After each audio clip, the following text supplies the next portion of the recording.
Mga kaprobinsya, dito naman po tayo para sa panibagong vlog natin. Ito po ay patungkol sa gaya namin sinabi ng mga unang vlog namin, yung tungkol po sa paggawa po ng tuba at saka suka. So ngayon po mapapansin nyo po mga kaprobinsya, andito po kami sa lugar na halos lahat po na nakatanim dito ay nipa. So dito rin po naka-located po yung paggawa ng suka at saka po ng tuba. So mapapansin nyo po mga kaprobinsya, meron po tayong mga 1.5 dun po sa mga puno ng nipa.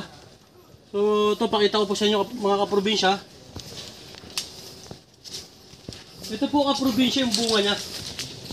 Ito yung sinasabi natin kaprobinsya na kaggo. Kabi po siya kaprobinsya. Ito po, pinuputol po siya para po kung matas po yung puno yung pinagtanggalan niya. Example po kaprobinsya ito. Probinsya, ito, konting kaalaman lang kasi sabi nila, ganun po daw ang paggawa, kaya ganyan din po papaliwanag ko sa inyo. So, pinutol po natin yung bunga probinsya, tapos nilagyan po natin siya ng bote ng 1.5 or kahit anong bote po, basta may storage po na paglalagyan po yung lumalabas na katas po niya. So, ito po sa kabila, meron din po tayo sa kabila, probinsya. Mapapansin nyo po, ito may laman na po siya probinsya. Ito po yung ginagawang tuba, yung alak natin na pwede nating inumin kung may mga kasiyahan o kung gusto natin na magmuni-muni or magbanding, ito po yung ginagamit. Something ka naman na rin po kay Dexter kasi siya po yung mas magaling dito sa mga nipa at paggawa po ng suka at saka ng tuba. Okay mga kaprobinsya, kita nyo po, nasa ano po kami, maraming nipa. Meron po ditong, meron kami naabutan dito na si Lolo na may-ari nito na siya po mismo ang nagluluto at gumagawa kung anong tamang gawin dapat dito sa bunga ng nipa. Yung tamang pagluluto po ng tuba at saka suka. So ito po yung ginagamit nila na pangiwa. So ito po nga po iniwan nila. Ito po yung kinukuha dito sa nipa, yung katas. Ito po yung niluluto na pangalak. Ang alak po na yun na tinatawag natin lambanog. Zero chemical po yung naalak, kaya original. So, ito po, samahan nyo po kami. Tignan po natin kung paano po lutuin yung alak. Meron po tayong kasama dito, si Lolo, na eksperto sa paggagawa ng alak. So, samahan nyo po kami. So yung kaprobinsya, magpapaturo po tayo kay Kuya sa paggawa po ng suka o lambanog o tuba. So siya po kasi talaga yung gumagawa nito. Ito po yung lugar niya na paggawa niya mismo. Mapapansin niyo po, kaprobinsya, ito po yung pinaglulutuan niya. Meron po siyang apoy. Tapos syempre kailangan ng gatong. Kaya ito, kaunting idea lang po, si Kuya mismo ang tatanungin natin, yung mismo pong gumagawa mismo ng mga tuba at saka mga lambanog, suka. Kuya, kaunting paliwanag lang po para sa ating mga viewers, para magkaroon po nila ng kaalaman regarding po sa paggawa ng mga lambanog po at suka. So, si Kuya. Si Kuya. Ako magaling tinisaganat ka nga drum ka dapat, hindi ang magluto mo. Meron sanang drum na paglulutuan dyan, pwede natin i-video, pero wala na. Talangan lang yung meron. So mga kaprobinsya, kung mapapansin nyo po, madami po naka-imbak dito, mga tumbler. Ang laman po nito, ginagawang suka. Ito po yung katas po ng nipa, na pag pinapa-imbak po ng matagal, na pag ini-stock, nagiging suka. So ito po yung original na suka, no chemical. Makikita nyo po. Ito po, i-stock pa lang para mas umasim pa ng umasim. Kasi habang tumatagal po ito, mas paasim po ng paasim. So ito po, nakitang-kita nyo, naka-imbak po. Suka po ng nipa to. Yan original. Original po, no chemical. No, walang mix. Walang halong chemical. Hindi po pala natin makakatong na lutuin kasi naiwan po lang ni Kuya yung kanyang drum na lutuan. Pero yun nga po, yung mga na-blue na yan, suka po siya. Pag gusto nyo pong gawin lambanog, lulutuin natin siya. Dito po sa, mapapasin nyo po yung mga butas na to, sa probinsya. May dalawa po kami butas dito ang probinsya. Ito po yung isa may nakatatong ng bukahoy. Tapos dito po, pinapasok yung mga gatong namin. So yun po kasi katatapos siya ni Kuya gumawa kaya medyo tsaka di natin nabutan yung drum niya. Naiuwi po ng anak niya. Pero bibigyan tayo ng ni Kuya, kaunting kaalaman kung ano bang wala po bang ito panahon Kuya na kinukuha, everyday ka pwedeng kumuha dyan ng mga nipa? Pwede, everyday na kinukuha yung katas. Katas po, Sa isang araw Kuya kaya, ilang liters siya nakukuha yung ganyan, mga... Yung isang tangkay na makukuha, maghapon at magdamag, bali 1 litro. 1 litro po, yung isang puno. Marami pala. Isang tangkay. So, Ano po tayo yung tawag sa unang katas ng nipa? Yun po ba yung tinatawag na tuba? Oo, tuba. yung tuba. Pagkatapos, pag na-impact ng 1 linggo, pwede nang pang suka. Suka. Mga kagaya nito, Mga pwede nang suka pagkuhan po yan, ito. Suka na. Suka na. Medyo maasim na po siya. So yan po yung hanap buhay ni Kuya. Siguro dito niya napag-aaral mga anak niya. Dito na siya nakapagpundar ng mga ari-arian sa ganitong trabaho. Kasi hindi naman po mahirap. Although mapapansin niyo po yung lugar niya. Sa lugar po na ilog. Sa medyo pag pumunta po kayo dito medyo kaunti sukal po madadaanan niyo. Pero sa kabila po noon meron simentadong bahay po pala dito na pagawang ng mga Paglutuan ng mga lambanog. Kaprobinsya, ito pala lutuan ng lambanog. Kasi suka pala at saka tuba, hindi po niluluto. So, pag gusto natin gawin lambanog, lulutuin po. Tama po kayo, no? Yun po pala, kaunting idea po sa mga kaprobinsya. Ulitin ko lang po. Unang kuha po natin ng katas niya. Ito po yung tinatawag na tuba. Tapos, after a week po, pwede na siyang suka. Tapos pagka gusto natin gawin lambanog, lulutuin po natin siya dito. So yun po, wala po siyang, pwede pagkakuha po ng katas, pwede agad gawin lambanog o kailangan... Pwede lutuin na po agad yun. O kailangan tumagalin muna. Iimbakin ng 1 linggo. So yun, po iluto. Bago iluto. kailangan mo nang gawin suka siya, bago siya gawin lambanog. Tama ko yan, no? So yun, at least kahit pa paano mga kaprobinsya, meron tayong idea na tutunan kay Kuya. Na mismo gumagawa po ng lambanog. So, pag na-check po natin suka, susunod na punta natin na nagluluto ng lambanog. At least ma-actual natin na pakita. Usually ba Kuya, anong oras kayo nagluluto ng lambanog? O anong araw? Wala pa, lahat pa ng mga iimbakin ko, puro suka. Yun, pasuka pa lang po pala yung mga imbak ni Kuya na... Mas maganda kasi yung suka kaysa lambanog. Opo, mas mabili yung suka. Mas magaan pa, mas mabili pa yung mas suka mabili po suka. kaysa lambanog. Yun po, kaya bihira na rin pala si Kuya gumawa ng lambanog. Mas gusto niya pong gumawa na lang ng suka kasi unang-una mas magaan po raw, tsaka mas mabenta. Mas mabenta yung suka ngayon. Mm. Kaya suka lahat ng mga ginagawa ko. So kayo Kuya, taga dito talaga o saan po kayong barangay dito naka... Diyan sa Simpatuyo, diyan sa Kinali. Nalalapit lang po. O sa Alamihan. Hindi, dito lang. Dito lang po. Sa bungad lang po Dito kayo. sa tabi ng tulay na maliit. So, hindi po kayo natutulog dito o minsan dito na rin kayo natutulog? Dito ako natutulog. Hindi naman po, Delikado. po yung iba kasi natatakot sa mga itong dibdib na lugar. Sabi Wala nila, may mga naman multo-multo. mga kwan dito mga kamag-anak ko, tsaka Kamag-anak ako po ko, na. katulad dito. Dito siyang pumupunta. Mga sanay na po si tatay, sanay na po. Siguro po ito yung kinagis niyang trabaho.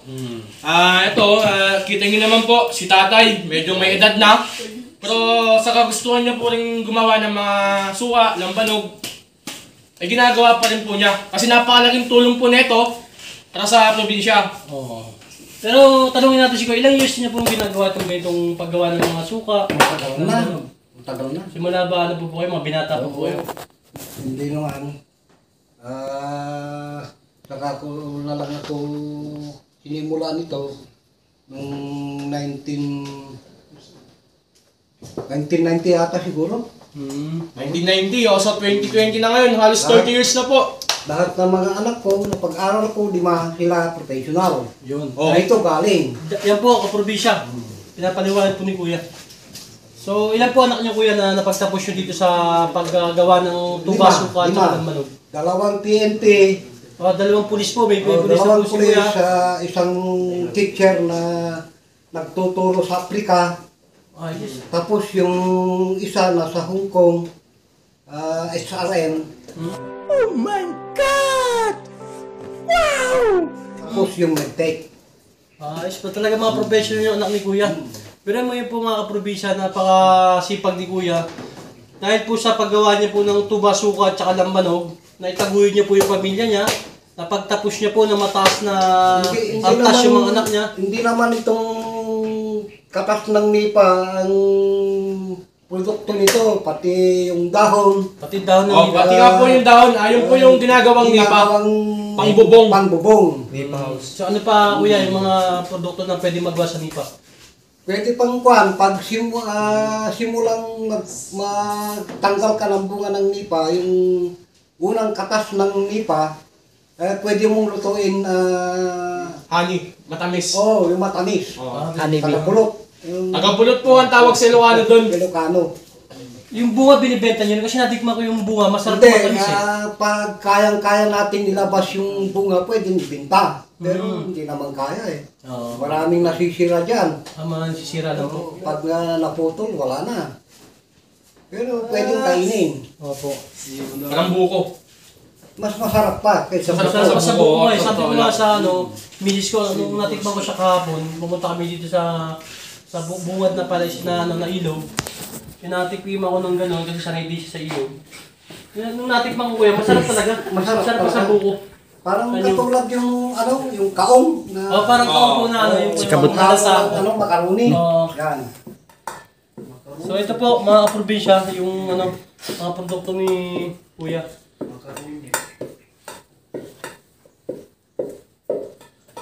So, mga probinsya, nakaka-inspire po talaga. Nakaka-inspire po si tatay. Dahil po, sa nipa lang, napagtapos niya po yung 5 anak niya. Nang may matataas na antas, 2 PNP, isang teacher sa Africa, isang medtech, tsaka Isang SRM. isang HRM po. Nasa Hong Kong. Nasa Hong Kong ngayon. So kaprobinsya, si Kuya po ang magandang huwaran na magulang na talagang ginawa niya lahat, tinaguyod niya yung pamilya niya para mapag-aral niya po ng ng matataas na antas. So ngayon si Kuya, bigyan po natin ng isang malakas na palakpakan para at least hindi man nakita ng ibang tao yung paghihirap ni Kuya, at least sinabi niya sa amin, binigyan namin siya ng reward, yung palakpakan siguro yung sila napakasaya ni Kuya. So, sa susunod, pagka baka magawi ulit kami dito, ma-tsempo namin si Kuya yung gumagawa ng banog. Si Bira na nga po siyang gumagawa kasi mas mahal nga po ngayon ng suka. Kaya nakapokus po siya sa suka. Kaya kaprobinsya, pasalamat po kay Kuya sa mga mensahe niya at saka sa Konting bigay kaalaman. ng kaalaman sa paggagawa po ng mga suka, lambanog, tsaka paggawa po ng tuba po. So yun, salamat Kuya.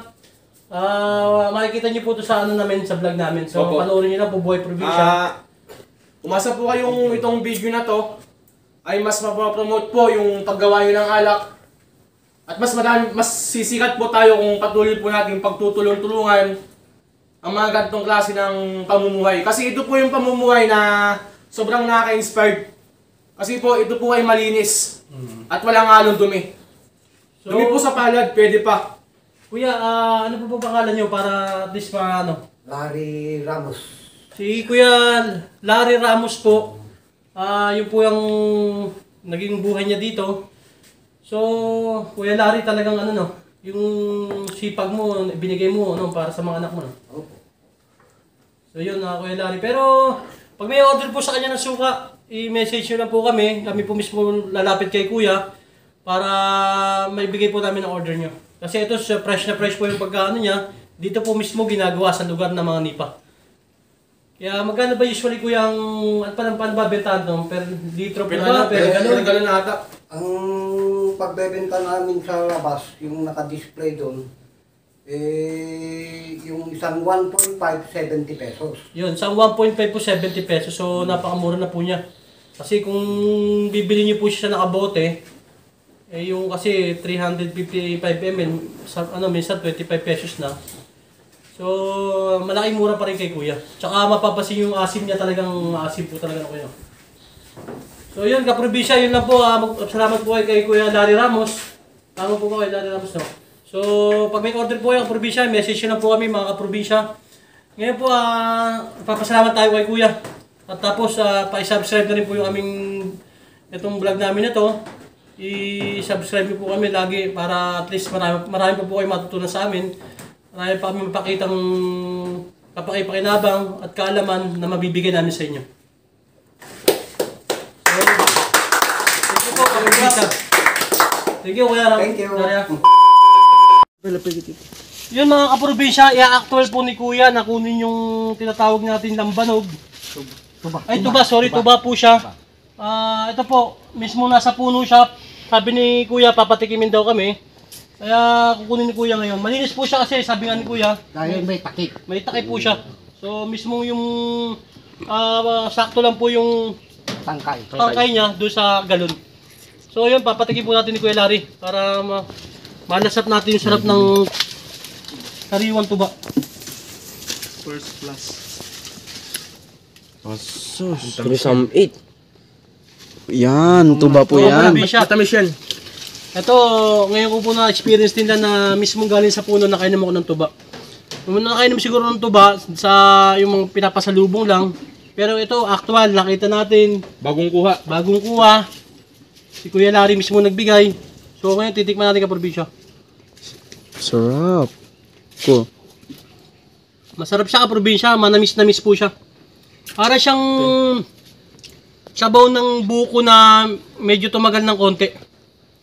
Pero mas masarap po siya. So tikman mo, Rafael. Next. Ano, tingin mo? Pampu. Sumamit yung Marcel na ano ba yan?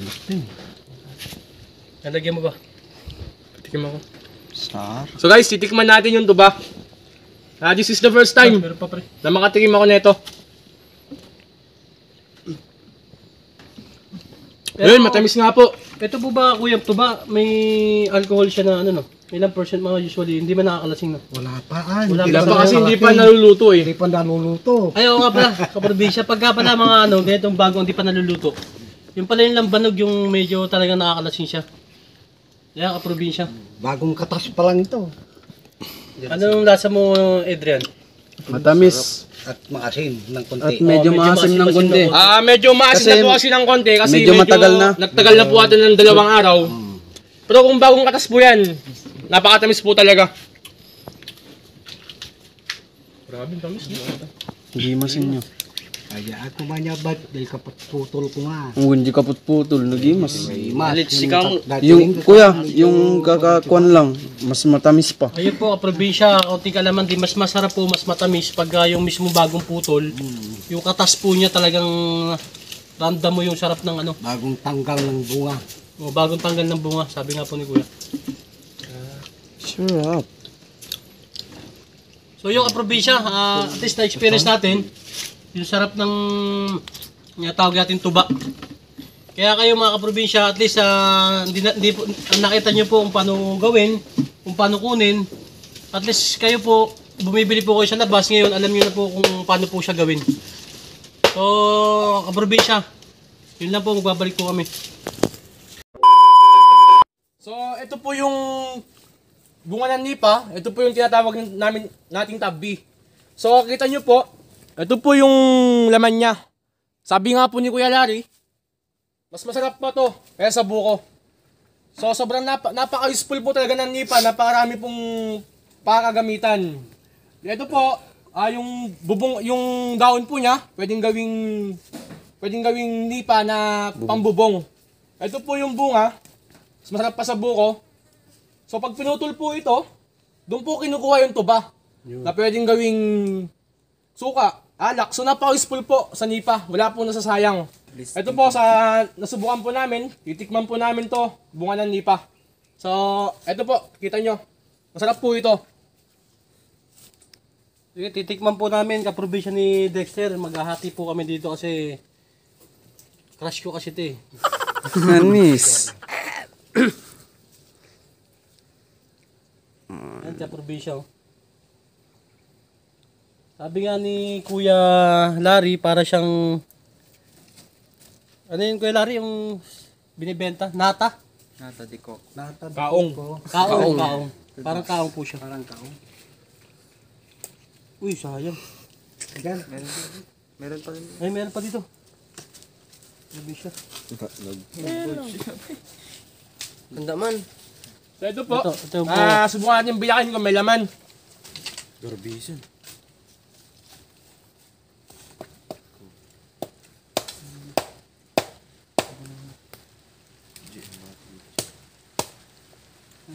Ayun no. Grabe guys, parang buko. So titikman po natin, papatikim natin kay Kuya Eric. Bisin ni Kung ano po yung masasabi niya dito. Dapat tudungtay. Ito, probinsya, natikman ko na ito kahapon, pero syempre gusto natin balik-balikan itong sarap nito eh. Kasi mas masarap pa nga ito sa ano eh, sa nyug po. Sarap eh, no? Sakto, parang nata po siya, talagang lasap na lasap mo yung sarap. Hindi po siya nagkakalayo sa mismong yung juice nung nipa, yung tinatawag nating tuba. So yung kaprobinsya, yung J po namin yung Oo mga guys, ganitong- oh. Yun, kaprobinsya.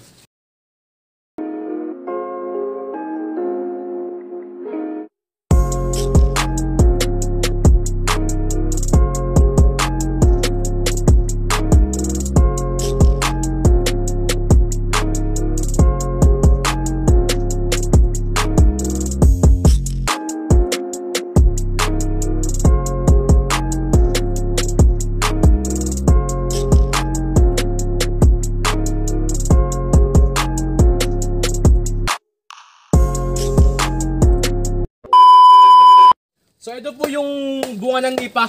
Ito po yung buo. Sabi po ni Tatay Larry, bago lang to. So asahan natin mas masarap. Parang ako. Yun. So ito, biyakin natin. Papatikim natin sa mga kasamaan para matikman nila. Ito kaprobinsya kasi ito po hindi po to binibiyak ng buo na parang pakwan, bibiyakin mong ganun, mabubuksan na lahat. Ito po kaprobinsya, kada isang bukol po nito, isang piraso po siya. Kaya ang dami po nitong itong bunga na to. Kaya po tatry po nating hiwa-hiwalay po siya ni Rafael.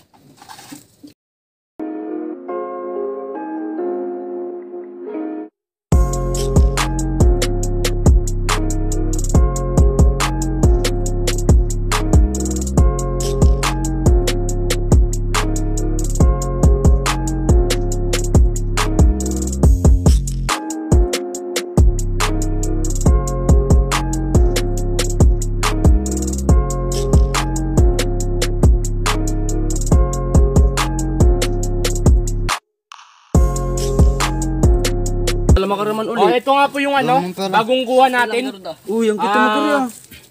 Lagay nga nang Fresh po ito. Susubukan po natin buksan. For sure po, mas masarap kaya mas matamis to. Kita pa yun. Kasi bagong kuha lang po to, bagong putol. So subukan po ulit natin buksan.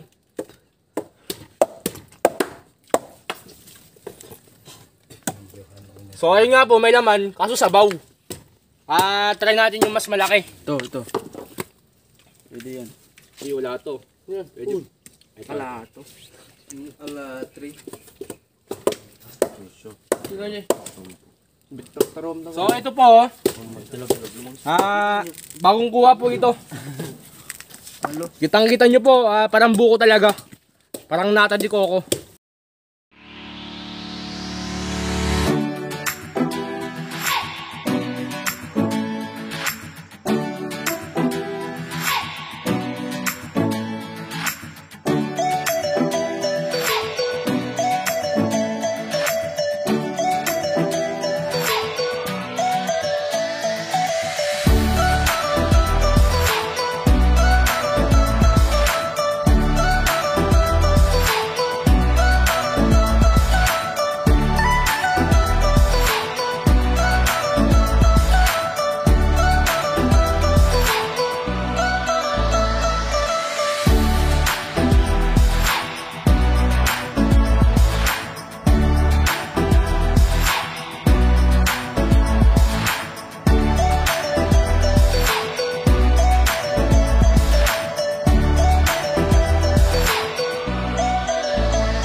share. Click the bell button para lagi kayong updated sa mga lalabas naming mga videos. At buhay probinsya, out!